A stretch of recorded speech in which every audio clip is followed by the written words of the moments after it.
Nous allons aborder les deux dernières thèses. Nous en avons, comme toujours, pour une petite heure, un temps de présentation de leurs thèses par ceux qui ont bien voulu les préparer pour nous, un temps de clarification, de questions, de débat entre vous.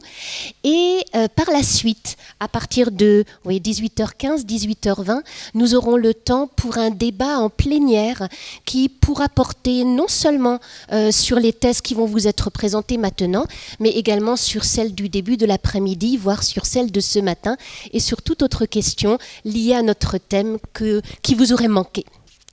Alors je commence par présenter nos deux orateurs.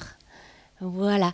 Alors nous avons je confonds toujours la gauche et la droite, c'est ma gauche, oui. Oui. Nous avons à ma gauche Ruben Binier, qui est pasteur et théologien. Il est engagé au service de l'Église International Christian Fellowship à Genève. Il est diplômé en théologie, où il a fait un doctorat, un master en philosophie de l'Université de Genève, et il est actuellement maître d'enseignement en théologie systématique à l'AHET Pro de Saint-Légier en Suisse. Il est également le responsable théologique du podcast Cultura. Il est marié à Camille et il est l'heureux papa de 2 enfants de 4 et 2 ans. À ma droite, je vous présente Philippe Kabongo Mbaya, qui est pasteur retraité de l'Église protestante unie de France, actuellement encore aumônier des prisons à Fresnes. Il est titulaire d'un doctorat en théologie de l'Université de Strasbourg, d'un DEA de sociologie de l'EHESS. Il a été enseignant vacataire au cycle doctoral de la faculté de théologie de l'Institut catholique de Paris. Il a enseigné aussi au niveau maîtrise à l'IPT de Paris et a donné des cours à l'Institut Al-Mouafaka de Rabat. Il est engagé dans le mouvement du christianisme social et il est un des commissaires de la commission Réconciliation et Réparation et, ce n'est pas accessoire, chroniqueur bibliste pendant 13 ans au journal Réforme. Alors je vous propose qu'on procède comme ce matin, comme en début d'après-midi, et puisque c'est l'ordre qui nous a été donné dans ce document, je propose que vous démarriez, Ruben. Donc 10 minutes de temps de présentation de vos thèses. Voilà, ok. Oui, super, merci pour l'opportunité de partager avec vous. Donc voilà, mes thèses, elles sont motivées par une humble ambition un peu apologétique, c'est-à-dire de défendre tout simplement la pertinence d'étudier la démonologie, la pertinence d'avoir ce thème-là comme un thème de systématique, voire même de théologie pratique, et qu'on ose les mots, qu'on ose dire des mots comme Satan ou démon, parce que je crois que vraiment c'est notre héritage biblique, traditionnel également, et qui nous permet de poser des mots très éclairants sur le monde et sur notre expérience. Donc voilà, c'est assez simple et assez humble comme démarche. Et je peux suivre un peu la logique de mon texte. C'est simplement de commencer par réaliser que quand on parle comme si la démonologie était un thème aberrant de la démarche intellectuelle, en fait on nie le fait que si on n'en parle pas, n'empêche que y aura toutes sortes d'autres expressions de la spiritualité qui viennent d'ailleurs. On a entendu différentes histoires au cours de cette journée où on parle des puissances des ancêtres, des anges gardiens, etc. Mais en fait, on est dans un moment culturel où il y a peut-être beaucoup de gens qui se disent spirituels mais non religieux, et du coup qui peuvent avoir une tendance à exprimer toutes sortes de convictions sur le monde spirituel. Et ce serait dommage que les théologiens et les théologiennes se privent de pouvoir adresser ce langage.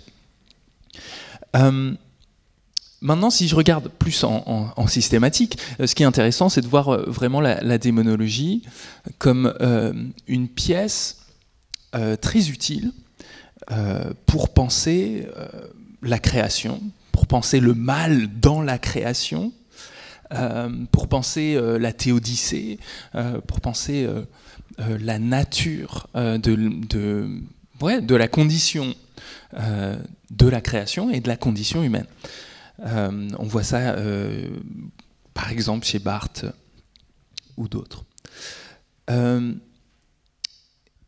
Et puis il y a cette idée aussi de voir comment on dit, en sotériologie, on a cette idée quand même dans la tradition chrétienne de Jésus comme celui qui triomphe de Satan. Alors ça peut être un triomphe purement métaphorique, mais à ce moment-là, on perd notre lien avec beaucoup de la tradition. Et je pense que pour comprendre l'œuvre de Jésus, ça fait éminemment sens de déployer cette image de Jésus comme celui qui triomphe de l'ennemi avec un E majuscule.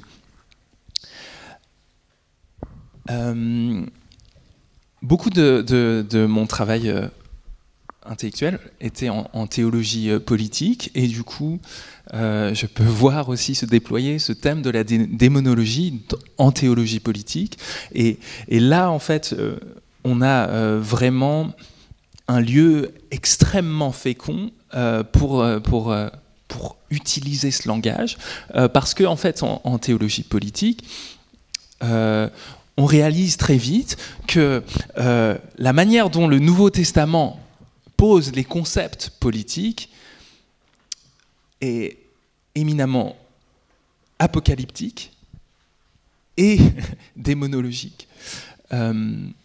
Et donc, pour reprendre les concepts clés qui sont en fait les concepts qu'on retrouve dans l'Apocalypse, qu'on retrouve chez l'apôtre Paul, qu'on retrouve en fait dans nos textes fondateurs pour penser le domaine politique, c'est très utile de faire référence et d'étudier la démonologie. Enfin, vous voyez un peu ma démarche un peu apologétique ici. Mais n'empêche qu'une fois que j'ai dit ça, j'ai pas dit grand-chose, parce que je crois qu'il y a quand même une porte largement ouverte pour essayer de comprendre ce que c'est un démon, ce que c'est une autorité, une principauté, et que ici le travail métaphysique, épistémologique, est encore, il y a encore du travail, quoi.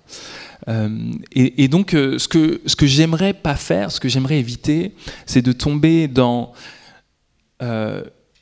une description ontologique ou métaphysique qui soit extrêmement naïve des réalités spirituelles, démoniaques, tout en évitant de rentrer dans un réductionnisme qui peut être caractéristique de beaucoup de démarches. On pourrait avoir un réductionnisme, de dire que en fait, tous les phénomènes qu'on va dire démoniaques sont réductibles à soit de la mythologie, soit des psychopathologies, soit je ne sais quoi. Donc j'essaye de naviguer entre deux extrêmes ici. Ensuite, ce que je vois aussi d'intéressant, c'est l'opportunité d'apprendre des traditions charismatiques dans ce domaine de la démonologie, c'est-à-dire dans le domaine de la délivrance qui est ici qu'on discute depuis ce matin. C'est de voir qu'il y a une opportunité quand on a des manières de vivre la foi chrétienne qui prennent comme partie intégrante cette démarche de la délivrance et du combat spirituel. C'est une opportunité parce que ça nous permet de dire que ah tiens, ces concepts développés ou proposés, ou suggérés, ou cet imaginaire du Nouveau Testament n'est pas lointain, n'est pas inaccessible, mais il est là. Il est présent et il se vit dans nos églises. Voilà, ainsi ce que je propose, c'est une démarche où on puisse prendre au sérieux cette spiritualité du combat spirituel, de la délivrance, sans y apposer un regard qui soit réductionniste, sans pour autant se laisser enfermer dans une vision traditionnelle qui ne fait que remâcher le langage de la tradition, mais une démarche qui soit aussi critique d'elle-même, une démarche qui puisse prendre à la fois au sérieux le domaine de la démonologie et du combat spirituel, tout en se laissant bousculer, interpeller par les gros problèmes qu'on voit, qu'on constate, et les grosses critiques qu'on peut faire dans certaines manières de pratiquer la délivrance. Donc ce matin, on a entendu par exemple dans les EPC au Cameroun les abus qui peuvent avoir lieu dans le cadre des exorcismes. Et ben dans le monde charismatique pentecôtiste, il y a une quantité énorme d'abus qui sont visibles ou moins. Et ce que je propose, c'est vraiment une vision critique, une approche critique où on puisse à la fois prendre au sérieux la démarche, mais la critiquer de l'interne. Voilà. Je peux peut-être atterrir ici.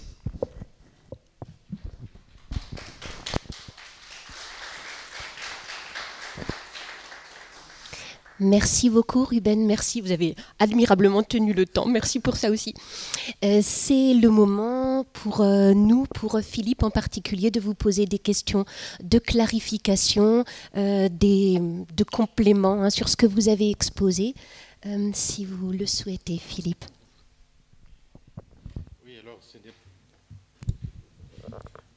ce n'est pas d'abord par rapport à ce que vous venez de dire, mais ce que j'ai lu dans les thèses pour lesquelles je suis très reconnaissant. C'est un exemple très précis de comment on peut prendre au sérieux ce domaine. C'est la référence à la postmodernité. Et sur ça, autant j'ai beaucoup apprécié que vous puissiez vous situer comme ça, en dehors des références théologiques, des théologiens et des œuvres qui sont des œuvres incontournables. Mais sur ce point très précis de la postmodernité comme champ ouvert pour ce débat, j'aimerais vous entendre un peu plus.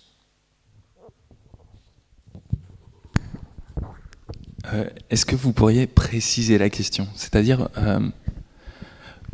de situer mes thèses dans le cadre du contexte de la postmodernité, c'est ça? Je crois que c'est vers la fin de vos thèses que vous évoquez la légitimité de travailler comme ça. Et il me semble que, je cite de mémoire, vous dites de toutes les façons, ou d'ailleurs, il y a cette nouvelle situation qui est la nôtre, en rapport avec la postmodernité, Il y a donc des choses à dire. À peu près ce que vous venez de dire là, mais vous l'avez situé dans le cadre du paradigme dans lequel, entre guillemets, dans lequel nous nous trouvons. Oui, oui, merci. Oui, je pense qu'en fait, le cadre postmoderne nous montre nous permet une critique de nos critiques. Une critique de nos critiques déjà faites de la démonologie ou de la délivrance. Et ce que moi je vois et ce que je lis, surtout chez certains théologiens et philosophes, comme le philosophe nigérian Nimi Wariboko, c'est l'idée que la forme de rationalité qui est à l'œuvre dans beaucoup des expériences charismatiques ou des expériences de délivrance, c'est une forme de rationalité qui n'est pas tout à fait systématisée, qui n'évolue pas dans un univers clos. Et du coup, la présence de l'irrationnel peut émerger. Et en fait, on se trouve en fait dans un cadre ici où il y a une sorte de brèche dans ce qui est connaissable et dans ce qui est possible. Et c'est là que en fait vont se déployer beaucoup en fait des discours sur le domaine spirituel. Alors, je dois dire que j'ai beaucoup apprécié ça, parce que d'un côté, ça signifie que le système de réflexion et de pensée occidentale a cette espèce de possibilité, de capacité interne pour revenir sur lui-même et se critiquer lui-même. Non pas seulement par un criticisme. J'ai entendu, depuis qu'on a commencé cette session, beaucoup de choses avec du recul, pour ne pas dire plus, par rapport à la rationalité. Et quelquefois, ce mot a été utilisé pour dire le domaine scientifique. Non, c'est une capacité de la manière de penser occidentale qui est pas seulement de continuer sur la lancée des Lumières, mais la possibilité pour cette pensée elle-même de se critiquer elle-même, de prendre du recul par rapport à elle-même. Et ce que j'aime dans ce que vous avez fait, c'est de montrer aussi que ce n'est pas aberrant, c'est autre chose. Et c'est ça qui est fort avec ce dont nous parlons aujourd'hui, même si personnellement j'ai autre chose à proposer sur ce thème. Ça, c'est très fort. Parce qu'un monde qui serait unipolaire, dans la compréhension de son rapport à lui-même et à ce qui n'est pas lui, c'est un monde mort. Et la capacité d'accepter une diversité, qui ne soit pas une diversité de bluff, mais une véritable diversité, ça, c'est du dynamisme. Il y a quelque chose qui va avancer avec la possibilité de se rouvrir encore à autre chose. Je veux dire que par là, il y a quelque chose de fondamental, et souvent le système occidental l'ignore dans d'autres cultures. Ce qui est caractéristique de beaucoup de cultures occidentales, c'est l'hospitalité, la capacité d'accueillir ce qui n'est pas moi, qui peut bien sûr devenir hostile, qui peut être une hostilité par la suite. Mais cette capacité de s'ouvrir à ce qui est autre chose que moi-même est quelque chose qui est fort et qui est bien. Et ça, je suis reconnaissant par rapport à ce thème. Voilà, il y a d'autres choses que je viens de noter là. C'est un lien possible à faire entre l'apologétique et l'effort missionnaire. Et je crois que cet intérêt pour l'apologétique que vous avez souligné est d'abord un intérêt missionnaire, c'est-à-dire l'annonce. L'annonce de ce qui nous tient à cœur, l'annonce de ce qui est propre, l'annonce de ce qui est beau pour nous et qu'on présente aux autres. Et la capacité aussi, parce que c'est beau pour nous, parce que c'est vrai pour nous, de dire en quoi c'est beau pour nous et en quoi c'est vrai pour nous. L'apologétique dans ce sens-là, mais pas dans le sens d'une propagande, parce qu'il y a le versant propagande et l'écrasement de l'autre. Hein? Donc c'est tangent. Voilà ce que je peux dire pour apprécier ce que vous avez fait. Et j'aimerais continuer encore à avoir cette relation avec vous pour approfondir. Avez-vous encore d'autres questions de clarification? Non, je n'ai pas de questions de clarification. Entendu. Et en même temps, j'ai mélangé des questions des choses que j'aime, des questions de ce qui sont mes interpellations. Vous souhaitez encore réagir? Sinon, on va faire l'exercice inverse. On y va. Entendu. Alors, c'est à vous pour la présentation de vos propres thèses en 10 minutes. Si chers amis, je voudrais vous avouer quelque chose. Je me trouve ici par hasard. Je me trouve ici par hasard parce que d'un côté, dans mon emploi du temps, j'étais relativement libre. Et de l'autre, il y avait ce thème sur lequel j'avais un peu travaillé. Peut-être pas dans la démonologie, vraiment pas, mais plutôt sur des thèmes de guérison et des choses comme ça. J'avais un peu travaillé. Je ne dis pas que je suis spécialiste de ça, pas du tout, mais j'avais un peu travaillé. Et donc, quand on m'a proposé de venir ici, j'ai dit pourquoi pas. Et là, maintenant, je vous dis ma gratitude. Parce que des choses que j'ai entendues ici, l'ambiance, la manière de nous comprendre par ce que nous partageons, sont vraiment des promesses d'autres choses qui peuvent être très bonnes et bénéfiques pour des gens dans nos églises et au-delà. Je dispose de 10 minutes, c'est ça? Bien. Je ne veux pas trop m'attarder sur ce que vous avez lu de ma petite introduction, mais je vais vous raconter une petite histoire pour que vous puissiez aussi comprendre pourquoi je prends du recul par rapport à la démonologie.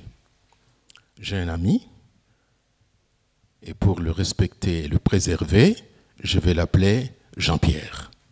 Pas Jean-Pierre Anzala, un autre Jean-Pierre. Cet ami est un trésor pour la théologie et pour les églises. Il a découvert lui-même son propre handicap. C'est la relation aux femmes. Une relation compliquée, mais vraiment très compliquée. Par pudeur, je n'entre pas dans le détail. Il s'est ouvert à 2 autres collègues qui avaient des capacités dans le domaine de délivrance en disant que ce n'est pas un problème que j'ai un démon. Est-ce que vous pouvez m'aider? Ces 2 autres collègues l'ont accueilli et ont commencé à exercer sur lui, ils étaient 2 et lui était seul, à exercer sur lui la pression de la délivrance. D'abord en le brutalisant, ensuite les coups sont partis et il leur a dit « Vous me faites mal ». Et il a compris que eux étaient dans un autre schéma, dans une autre logique, et que ça allait mal tourner. Et à ce moment-là, il a inversé son discours. Il n'a pas dit « vous me faites mal ». Il a commencé à gémir en disant « Alléluia, Alléluia ». Et les 2 qui le battaient ont compris que le travail commençait à aller mieux. Et ils ont modéré leur pression sur lui. Et ils ont dit, bon, c'est fini. Maintenant, je crois qu'il faut qu'on t'amène chez toi. Ils l'ont mis dans leur voiture pour sortir.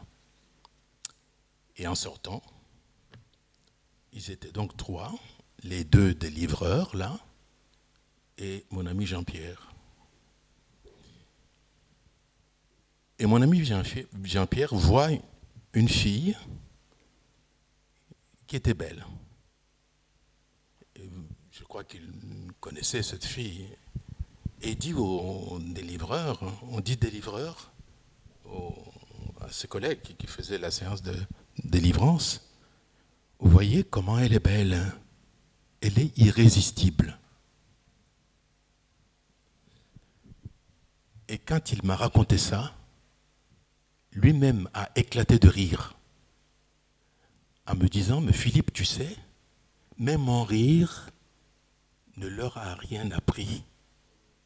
Ils m'ont laissé là, dans la voiture. Et ils sont partis, parce qu'ils ont découvert que le démon que j'avais était plus fort qu'eux.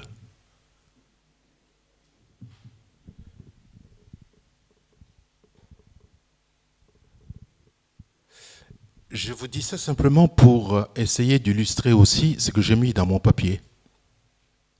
Le mal est cette chose que notre raison ne comprend pas,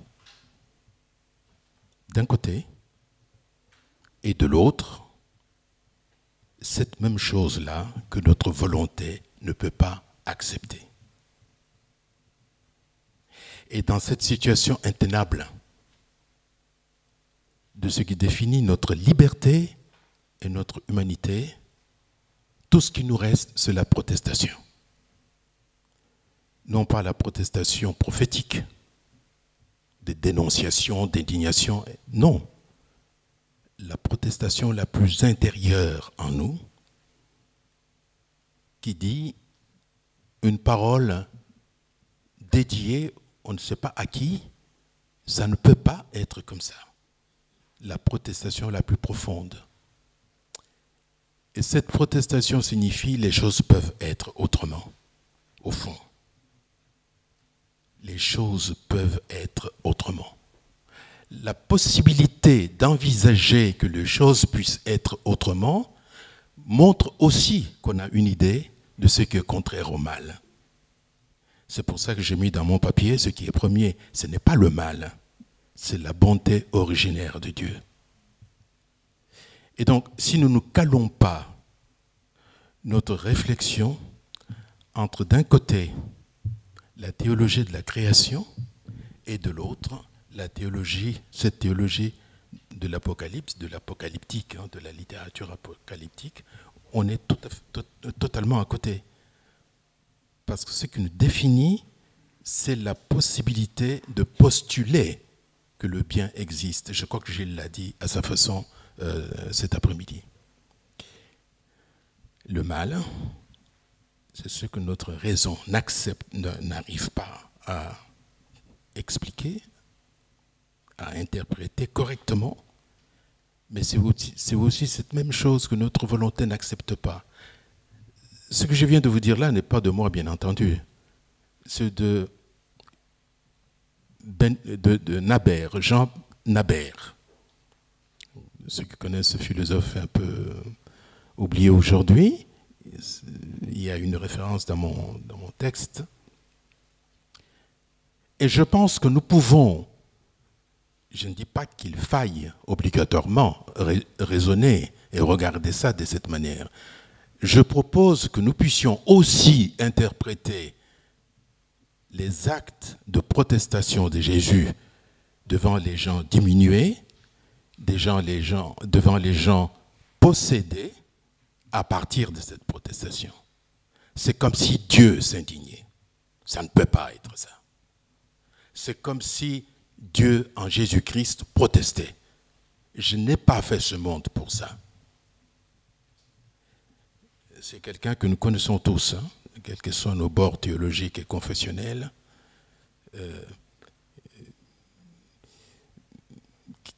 qui dit très ouvertement qu'en fait, les récits des miracles et des délivrances, ce sont de paraboles visibles. Tandis que les paraboles qu'on écoute ne sont que de paraboles qui rappellent ça, le possible de Dieu. Donc, deux formes de paraboles. Il y a des paraboles visibles, ce sont ces délivrances, ce sont ces actes de puissance, et les paraboles audibles, qu'on appelle aussi des discours de changement. Vous vous rappelez de tout ça? Qui sont des paraboles que nous lisons. Je voulais souligner une dernière chose en terminant.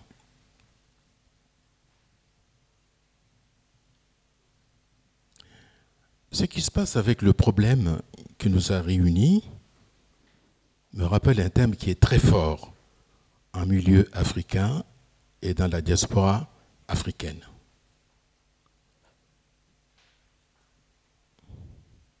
Il y a d'abord la possession ou l'occupation. L'occupation des territoires et des gens. Occupation comme possession. Ensuite, il y a l'exploitation de ces territoires et de ces personnes, de ces populations. Mais cette exploitation est précédée bien sûr par l'installation. Si vous avez possession, occupation, ensuite installation et enfin exploitation, vous avez la définition de la colonisation. Donc ce dont nous parlons là, le fait que le démon soit quelque part là, c'est la logique de la colonisation. Occupation, installation et exploitation. Le propre du démon, c'est de nous instrumentaliser, de nous travailler comme ça. Ça ne se limite pas aux problèmes des détresses psychologiques, même si je ne vais pas faire du réductionnisme que vous avez tout à l'heure rappelé. Ça ne se limite pas simplement à des déséquilibres névrotiques et autres. C'est un problème très, très, très profond. Voilà, je m'arrête là.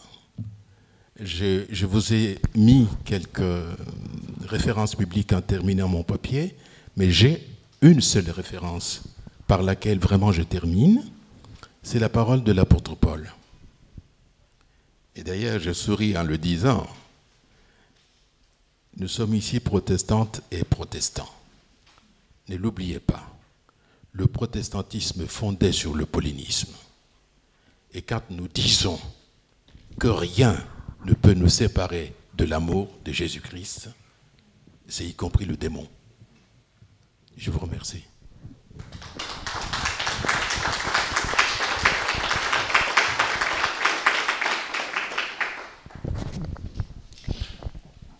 Ruben, avez-vous des questions que vous souhaiteriez poser à votre partenaire de dialogue? Oui, tout à fait. Alors, merci beaucoup, Philippe, pour votre texte qui est très beau et je pense assez dense pour moi. Donc, je vais essayer d'être sûr de bien saisir là où vous allez. Et donc, j'ai quelques questions pour simplement de compréhension. Ma première question, c'est simplement de voir la continuité entre le mal avec un M majuscule et le péché. Est-ce que ce que l'on désigne comme péché, c'est le mal? Donc ça, c'est la question qui est posée après dans la première page. Et je ne suis pas sûr à quel point j'arrive à reprendre où se trouve dans votre argumentaire le moment où vous revenez sur cette question. Est-ce que le mal, c'est le péché? Et peut-être que je l'ai raté quelque part, si vous reprenez la question qui a été posée là. Alors, autant je disais en commençant ce texte par une précision, Le mal n'est pas mal en général comme en philosophie. Je rappelais Naber tout à l'heure, mais c'est ce qui est mal devant Dieu. Le récit biblique est ainsi fait. Le mal, c'est ce qui est mauvais devant Dieu, ce qui apporte avec soi la souffrance et la mort. Ça, c'est le mal devant Dieu. Je puis dire que le péché, c'est un tout petit peu différent. C'est ce qui a déjà été annoncé comme porteur de mal et de mort et qui a amené une conduite coupable de celle ou celui qui a été appelé par Dieu à une autre vie, de se comporter d'une façon qui soit correcte par rapport à cette autre vie. C'est un rapport avec toute la tradition des alliances dans la Bible. C'est un rapport avec l'idéologie de l'élection. C'est un rapport avec notre appel de chacune et chacun. Le péché, c'est un peu la même logique. Ce qui est mal aux yeux de Dieu, d'ailleurs souvent avec les dirigeants politiques, on dit tel roi a fait ce qui était mal aux yeux de Dieu. C'est ça le péché. Mais ce mal-là qualifié comme ça, comme ce qui était mauvais, ce qui est mal devant Dieu, c'est parce que l'autre savait que c'était mal, mais il l'a fait quand même. J'ai fait un autre texte beaucoup plus détaillé et je vous l'enverrai. Je ne sais pas, Christophe, si vous l'avez envoyé ou pas, non? Alors je vous l'enverrai. Celui-là, il est beaucoup plus développé. Merci. Et donc, je continue du coup mes questions simplement de compréhension. Ce que j'apprécie énormément dans votre texte, c'est de faire résonner doctrine de création et eschatologie. Et je pense que c'est vraiment une très bonne direction.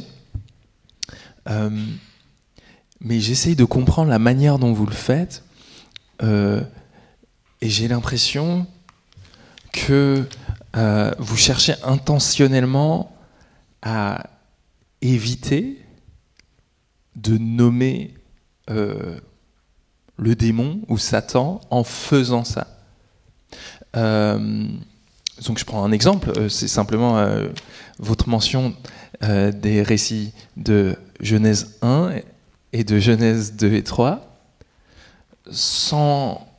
en mentionnant d'un côté ce qu'est le mal dans Genèse 1 et 2, dans le premier récit de création, et en mentionnant ce qu'est le mal dans le récit de Genèse 2 et 3, mais sans mentionner le serpent. Et donc je suis un peu surpris. Est-ce qu'il y a une volonté d'évacuer la figure satanique de la définition que vous posez du mal? Pendant l'apartheid en Afrique du Sud, le régime qui régnait à l'époque avait interdit à toute la population, et notamment à la population noire, de simplement citer le nom de Mandela. Et les Noirs ont donné à Mandela une autre appellation, celui dont nous ne citons pas le nom. Celui dont nous ne citons pas le nom. Et donc l'apologétique que vous appelez ici de vos voeux, et ce courage de pouvoir annoncer ce qui est important pour nous, ce qui est central pour nous, j'aime beaucoup cette question, cette dernière question que vous venez de poser, c'est de dire qu'est-ce que nous avons à faire. Regardez ce qui se passe avec l'histoire du champ saboté, du champ de blé saboté. Les ouvriers viennent demander au maître, le champ est ça maintenant. Et nous sommes témoins de ce qui a été fait, et c'était beau, c'était bien. Qui a fait cela? Pourquoi? Et le maître leur dit, c'est un ennemi qui a fait cela. Regardez le mot, en grec. C'est un ennemi qui a fait cela. D'accord? Il ne dit jamais le nom de l'ennemi, donne pas l'identité. Parce que l'essentiel de ce qu'il a à dire aux ouvriers, c'est à la fin du récit. Nous n'avons pas à confesser le démon. Ce n'est pas mon problème. Le démon existe ou n'existe pas, ce n'est pas mon problème. Mais le Dieu d'Abraham, d'Isaac et comment on dit? Le Dieu de Jésus-Christ, c'est celui que je confesse. C'est celui dont je connais le nom. Mon problème n'est pas de dire « Shaitan, je sais ce qu'il est ». Vous le savez aussi ce qu'il est. Vous voyez les œuvres. Mais ce qui est notre mission, ce à quoi nous sommes acculés, c'est de dire « ça ne va pas se terminer comme ça ». C'est ça que j'appelle la protestation. Voilà. Je n'évite pas. Je viens d'un milieu familial où tout ça est bien connu, mais je pense que nous avons autre chose à faire. Merci beaucoup pour cette réponse. Ce n'est pas du tout du déni. Vraiment, ce n'est pas du déni. Oui. Alors, peut-être je prolonge cette question avec votre mention de... j'apprécie beaucoup dans votre texte la démarche d'appeler, de chercher. Ce que Dieu cherche, c'est la guérison, la restauration. Et on le voit bien dans votre texte et dans la volonté que vous mettez en avant. Et vous citez ce beau texte de l'Apocalypse avec l'arbre dont le fruit sert à dont le feuillage sert à la guérison des nations. Sauf que j'ai l'impression que la manière dont vous appelez cette image ici, que vous utilisez cette image, le fait comme pour s'opposer à la notion d'un combat. Or, j'ai l'impression que justement, là où apparaît l'arbre, cet arbre de vie, c'est une fois que le combat a eu lieu, il a été gagné, et je me demande, et je pense pas que ce soit, c'est pour ça que j'aimerais que vous puissiez clarifier, je me demande si dans la manière dont vous exprimez ça, il n'y a pas comme un appel à une guérison sans confrontation. Je pense que là, j'aurais dû dire un travail de guérison. Et si j'avais écrit un travail de guérison, ça aurait impliqué quelque chose qui est de l'ordre de la confrontation. Mais je le dis quand même.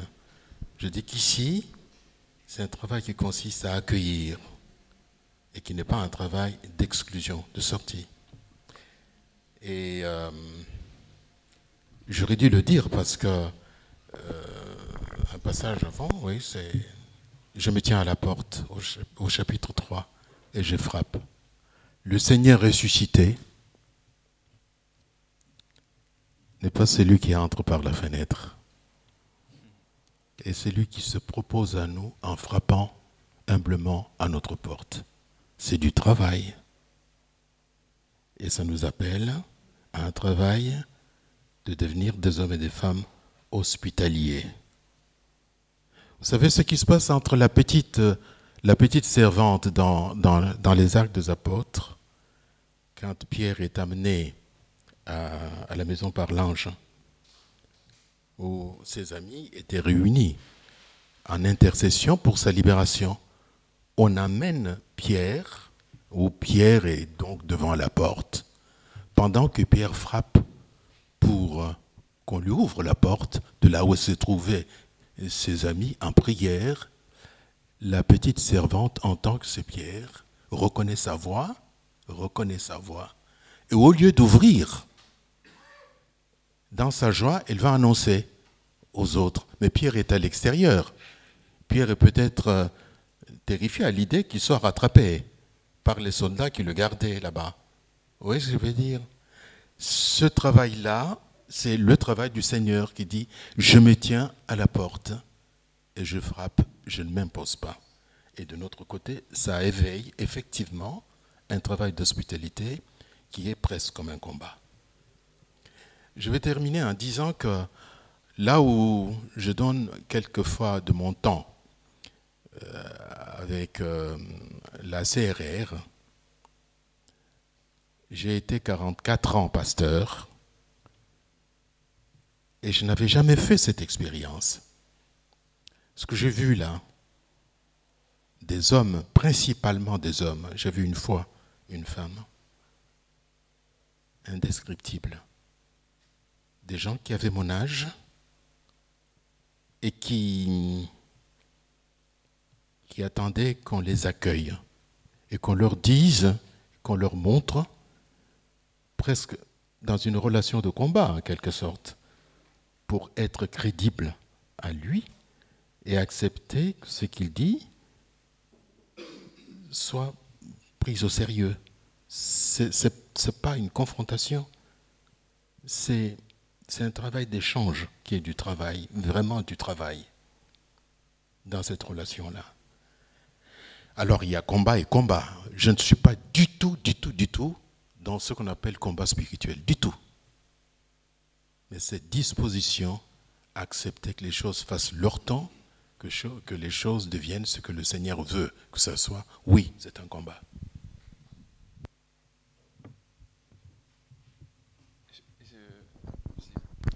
N'hésitez pas à réagir, bien entendu. Ok. Voilà, je pense, pour peut-être rentrer dans la discussion, j'apprécie énormément ce que vous dites sur l'hospitalité et effectivement, je crois que c'est le chemin. Sauf que il y a quelque chose avec le fait de ne pas se retrouver à la table des démons.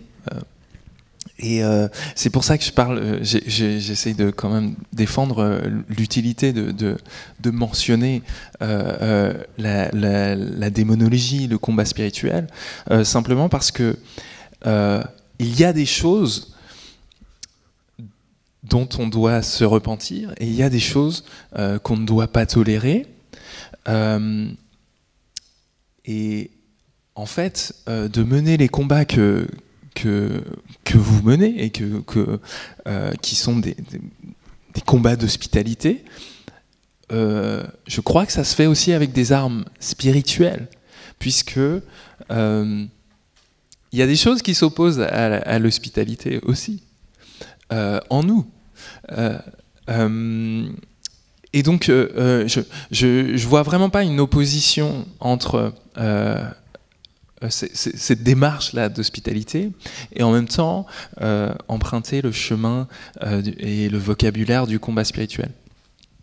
Et je pense au contraire que le risque, c'est justement en fait de plus être capable de nommer ou de prendre au sérieux le mal dans toute sa complexité. Et je pense notamment à la question de la colonisation. J'ai l'impression que quand on a un démon, des démons qui s'appellent légion dans le Nouveau Testament, on est là face à quelque chose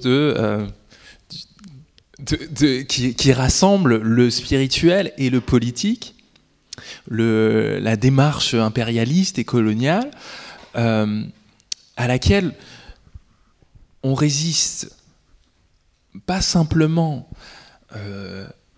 par une démarche politique, pas simplement par une démarche culturelle, mais aussi par une démarche spirituelle. Et je crois que le risque de ne pas entreprendre, de nommer ou de nommer l'aspect démoniaque de l'impérialisme, du colonialisme. Le risque, c'est de devenir nous-mêmes, d'être infectés par le virus sans être capable de le nommer, sans être capable de le voir. Donc, je ne sais pas si... Peut-être que je vous laisse peut-être réagir à ça. J'entends bien et je suis tout à fait d'accord. Et je crois que c'est un peu les limites de ma manière de me situer par rapport à ça. Je reconnais. Mais je ne suis pas le premier ni le dernier à me situer comme ça. Je vous donne un exemple. Arendt, Anna, assiste au jugement de l'autre à Jérusalem. Elle est journaliste. Elle écrit, c'est la banalité du mal. Ses collègues et les milieux militants de la société civile mondiale ont complètement lynché intellectuellement Hannah Arendt en disant elle a fait acte de complaisance avec ce qui est sans nom, en disant c'est la banalité du mal. Mais ce qu'elle disait, elle, ce n'était pas la banalité au sens de ce n'est que le mal. Ce n'était pas ça qu'elle voulait dire. Bien sûr que par rapport aux vies diminuées, à l'autonomie massacrée, ce que j'ai appelé même, j'osais appeler ça comme ça dans ce texte, des formes de déicide par la suppression du futur, de l'avenir, parce qu'il n'y a de Dieu que quand le temps a rencontré l'éternité. Or, barrer comme ça le temps, se dire il n'y a pas Dieu. C'est pour ça que je parlais de théicide. Donc, les risques de ça existent. Ils sont réels. Des ancêtres et les miens ont été traités des êtres sans âme. Autant dire que ce n'étaient pas des êtres. Ça, nous le savons. C'est des choses très compliquées.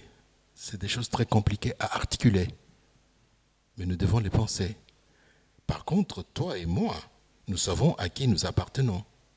C'est ça que nous devons confesser. C'est autre chose que simplement de dire « vous vous trompez ».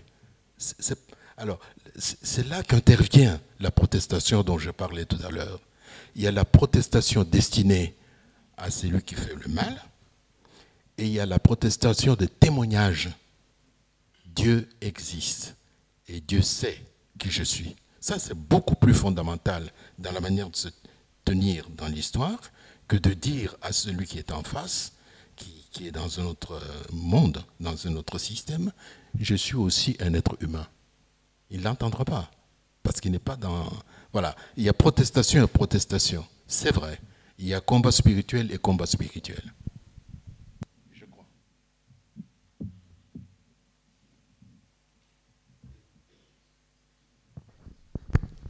Vous souhaitez réagir encore l'un ou l'autre à... Oui, peut-être je peux faire une remarque juste sur le... j'ai beaucoup aimé... oui, votre introduction en parlant de la monstruosité du mal. Et je me questionne sur la démarche de finir avec le mal n'est-il pas du néant? Et qu'en fait, je pense que donc c'est peut-être juste pour revenir à ce que vous disiez par rapport à Hannah Arendt.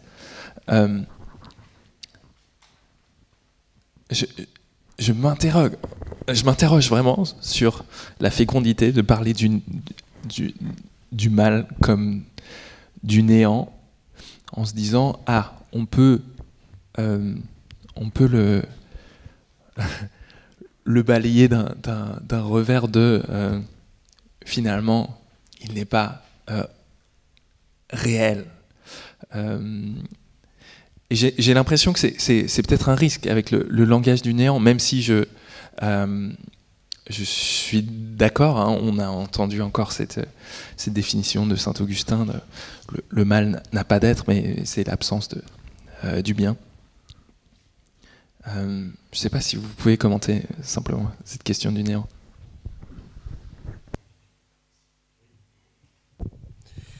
Alors, moi, je n'ai pas inventé ça. C'est quelque chose que j'ai trouvé chez Tilly et qui a beaucoup de sens pour moi. Ce que nous avons à confesser, ce n'est pas le non-être, c'est le Dieu vivant. Et le mal est une prétention. Le mal prétend être Dieu. Et chaque fois que nous le nommons, nous en faisons une sorte d'idole, le concurrent de Dieu. Et donc d'un côté, je peux écrire ce que vous avez vu là. Je ne dis pas parce que je ne veux pas l'honorer. Je ne veux pas l'honorer. Et puis quand je sens que là, il faut dire quelque chose qui est de l'ordre. Là, pour le coup, c'est l'apologétique. Ce n'est que du néant. J'ai même écrit dans le texte que je vais vous appeler, c'est du tigre en papier.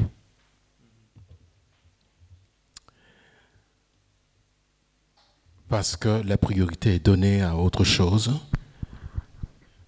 Il y a beaucoup d'entre vous ici qui connaissent le catéchisme de Heidelberg. Quelle est notre espérance dans la vie et dans la mort? Dans la vie et dans la mort. Quelle est notre unique espérance dans la vie et dans la mort? Et j'ai l'habitude de dire au-delà de la mort. Vous vous souvenez de la réponse? Exactement. Mais ce qui est bien dans cette réponse-là, c'est sa forme un peu négative. Si vous tournez ça, comme l'apôtre Paul le dit, nous ne nous appartenons pas à nous-mêmes. À plus forte raison, comment appartiendrons-nous au mal? Et donc, c'est de cet ordre-là. Ce n'est pas nier le mal comme par complaisance ou comme par déni. Non, pas du tout, pas du tout, pas du tout. Oui, merci pour cette réponse. Je crois que ça m'aide même à comprendre du coup ce que Karl Barth fait quand il parle du mal comme das Nichtige et comme une sorte de contestation en fait du Satan qui prétend être et en fait c'est une forme de protestation comme vous faites dans le texte. Merci pour la réponse, ça m'aide.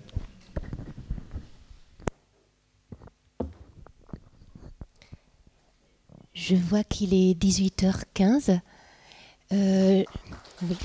Merci à tous deux.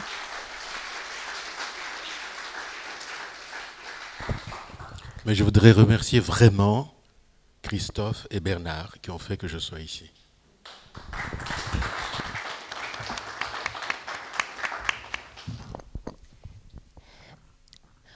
Vous pouvez, oui, vous pouvez retourner vous installer si vous le souhaitez, étant entendu que, pour tous les intervenants de la journée, si vous voulez bien rester un peu alerte dans le temps qui vient pour qu'on puisse, le cas échéant, aussi revenir vers vous avec des questions de la salle. Merci encore.